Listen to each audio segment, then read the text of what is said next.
পানির বালতি আঁকার জন্য প্রথমেই নিতে হবে 11 সেন্টিমিটার একটি দাগ, যেখানে 1 সেন্টিমিটার, 2 সেন্টিমিটার এবং 10 সেন্টিমিটার বরাবর একটি ফোঁটা দিয়ে ফেলবো। 2 সেন্টিমিটার ফোঁটাটি বরাবর 4 সেন্টিমিটারকে মাঝখানে রেখে 0 থেকে 8 সেন্টিমিটার পরিমাণ দাগ দিয়ে নিব। এরপর 10 সেন্টিমিটার ফোঁটাটি বরাবর 2 সেন্টিমিটারকে মাঝখানে রেখে 0 থেকে 4 সেন্টিমিটার দাগ দিয়ে নিব এবং সবচেয়ে নিচের দাগটি 2.5 সেন্টিমিটারকে মাঝখানে রেখে 0 থেকে 5 সেন্টিমিটার পর্যন্ত দাগ দিয়ে নিব। এরপর বালতির যে মেন শেপ সেটা আঁকা শুরু। এর জন্য প্রথমে বালতির দুই পাশে 2টি দাগ দিয়ে নেব।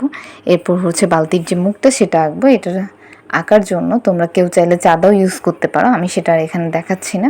তো ডাবল লাইন ড্র করার পর হাতল আঁকার অংশের কাজ শুরু করতে হবে।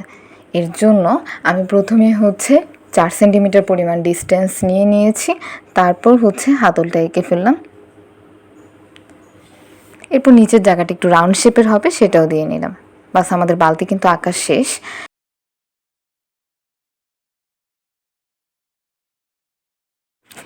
এরপর আমরা সিগনেচার পেন দিয়ে আউটলাইনটা ড্র করে ফেলবো। তো আউটলাইনটা ড্র করা হয়ে গেলে এরপর আমাদের নীল রং দিয়ে রংটা করা। এখানে গাঢ় নীল রংটা প্রথমে ইউজ করব, এরপর কিছুটা হালকা নীল রং থাকবে সেটা ইউজ করবা। গাঢ় নীল এবং হালকা নীল রং করার পর সাদা রং দিয়ে আমরা বাকি অংশটা ব্লেন্ড করে ফেলবো।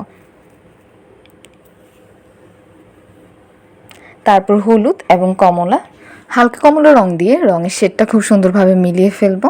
এরপর হলুদ রং দিয়ে বাকি রংটা করে নিব। বালতিটা তো পানির, কিন্তু পানি কোথায়? পানি আঁকা কোনো ব্যাপার না।